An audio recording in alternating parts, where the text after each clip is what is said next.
करते हैं। श्री मनु महाराज कहते हैं, अब मैं आपको मनु महाराज की 5 जो संतानें हैं उसमें से सबसे पहले मझली पुत्री माता देवहूति का प्रसंग सुनाया। बड़ा पावन प्रसंग है राजन, यहीं से भागवत का उद्गम होता है।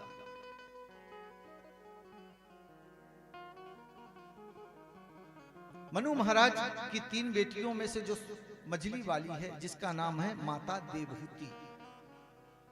मनु महाराज पूरी सृष्टि के मालिक, दास दासियां नौकर चाकरों से सुसंपन्न माता देवहूति श्री ब्रह्मा जी के पुत्र हैं, श्री कर्दम ऋषि। एक दिन ब्रह्मा जी ने कहा, आपकी पुत्री है और ये पुत्र है, क्यों ना विवाह कर दिया जाए। मनु महाराज ने अनुमति दे दी। कर्दम ऋषि ने 1000 वर्ष तक तपस्या करी कि हमारा विवाह हो जाए। जब प्रभु प्रकट हुए, बोले कि वर मांगो, बोले शर्म आ रही है मांगने में। मैंने 1000 वर्ष यूं ही समाप्त कर दिए, किस लिए? बोले विवाह करने के लिए। प्रभु बोले हमारा दर्शन अन्यथा नहीं जाएगा, आपको वरदान मांगना ही होगा। अब आप, हम जान रहे हैं विवाह के लिए तपस्या किए हो, तो जाओ हम आशीर्वाद देते हैं। मनु महाराज की जो बेटी है देवहूति से आप गंधर्व विधि से विवाह करें। ब्रह्मा जी के पुत्र श्री जो कर्दम ऋषि हैं कहते हैं, प्रभु एक ही शर्त पर विवाह करूंगा। क्या? बोले अगर आप हमारे घर पुत्र बन के आएंगे तो मैं विवाह करने के लिए राजी हूं, अन्यथा मैं विवाह नहीं करूंगा। अवश्य हम आपके पुत्र बन के आएंगे। भगवान कहते हैं, अहम भक्त पराधीना, मैं भक्तों के अधीन। लोग तो कहते हैं मैं परम स्वतंत्र न सिर पर का हूं, पर मैं स्वतंत्र नहीं हूं, ना मेरी कोई स्वतंत्रता है, मैं भक्तों के अधीन हूं।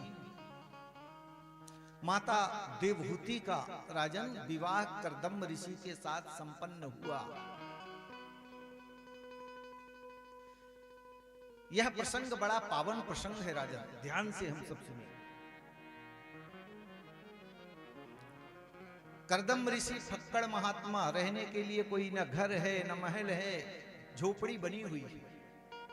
माता देवहूति राजमहलों में पली हैं, दास दासियों से सुसंपन्न। पर पिता ने जब कर्दम ऋषि के साथ विवाह किया तो अपने पति के पौरुषत्व तप बल को माता देवहूति बखूबी जानती थी। विवाह करके आए, माता देवहूति देखती हैं एक झोपड़ी टूटी फूटी पड़ी है। थी तो राजमहल मनु महाराज की पुत्री, पर पति के घर आई तो एक छोटी सी झोपड़ी। झोपड़ी को देख करके माता देवहूति को दुख नहीं हुआ। झरोके से देखती हैं तो बाहर एक झरने में हिरण और शेर एक साथ पानी पी रहे। घर में सर्प और चूहे एक साथ हैं। माता देवहूति समझ गई ये मेरे पति का पौरुषत्व है, बल है, कि तप के बल पर यहां पर किसी की हिंसा की प्रवृत्ति ही नहीं है। कर्दम ऋषि कहते हैं, देवी यही घर है, अब आप अपने हिसाब से बना लो, जैसा चाहे सुंदर बना लो, मैं तो तब स्नान करके थोड़ा ध्यान करूंगा। और जैसे ही स्नान करके आए, डुबकी लगाकर ध्यान में बैठे, महाराज 1000 वर्ष के लिए कर्दम जी की समाधि लग गई। माता देवहूति कहती हैं, अपने पति को नित्य पूजन करती हैं, नई वधू है, विवाह होकर आया। ये हमारे इस भारत भूमि की माताओं का इतिहास है। ये कथा हमको यही शिक्षा देती है। माता देवहूति अपने पति की बहुत सेवा करती है। एक दिन 1000 वर्ष बाद जब समाधि उनकी खुली,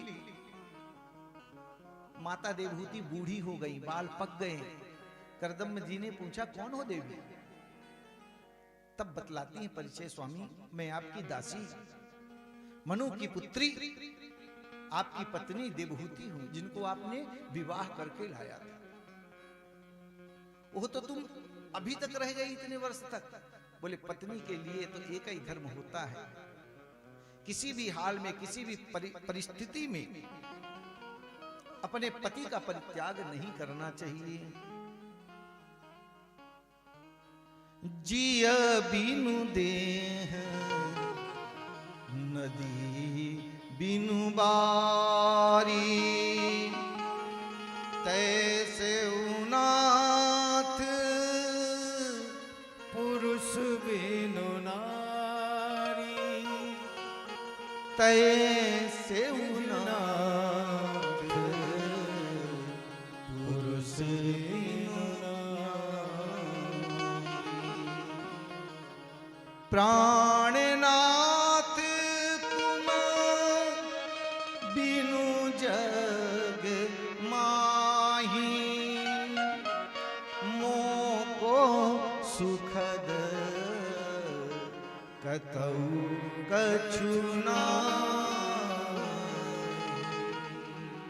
मोको सुखद कतऊ कछु नाहि। हे स्वामी, एक पतिव्रता स्त्री का धर्म होता है किसी भी परिस्थिति में अपने पति का परित्याग नहीं करना चाहिए।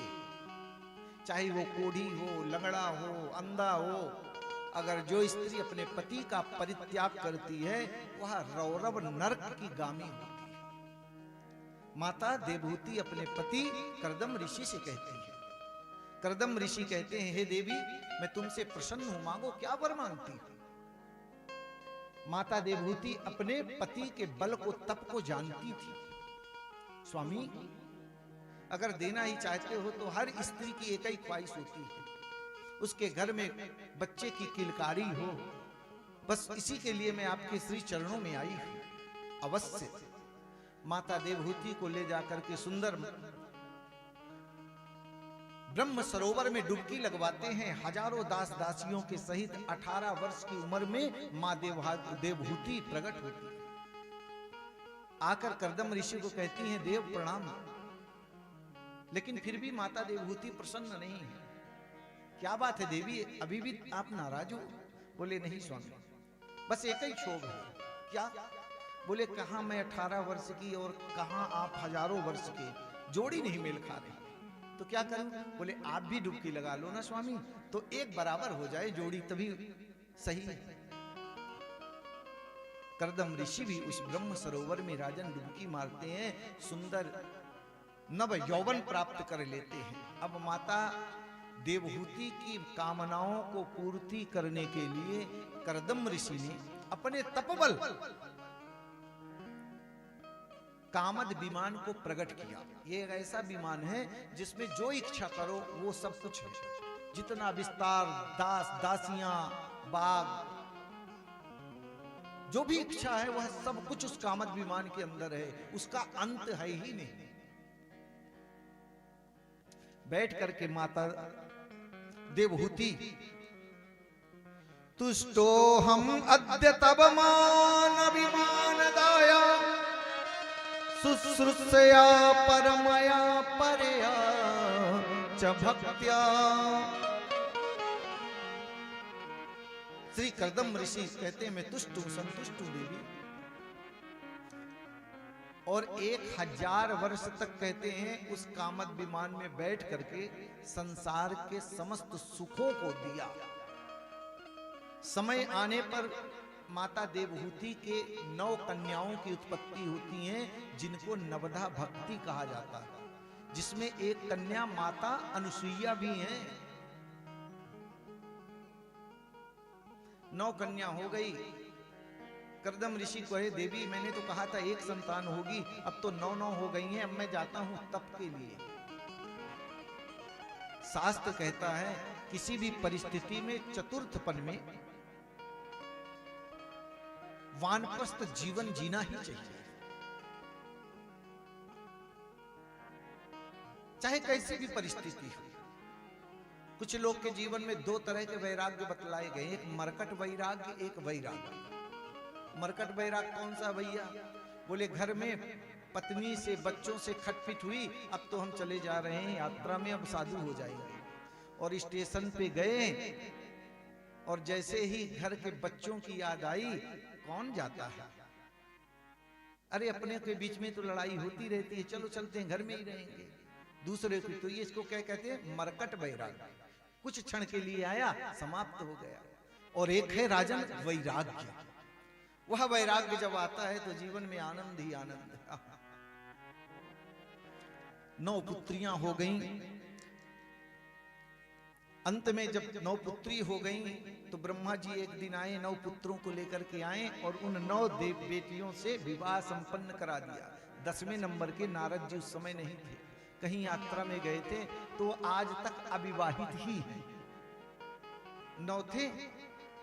अनुसुईया का विवाह, अत्रि से अरुंधति का विवाह, वशिष्ठ से ख्याति का विवाह, भृगु से शांति का विवाह, अथर्वण से क्रिया का विवाह, क्रतु से हविर्भु का विवाह, पुलस्त्य, ऐसा करके 9 बेटियों का कर गया।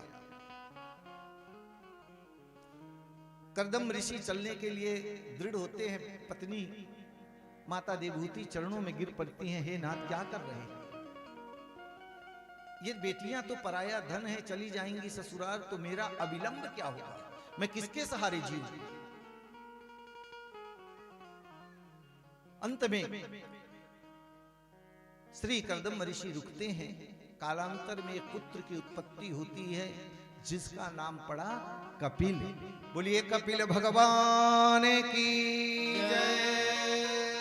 ये कपिल भगवान ही है।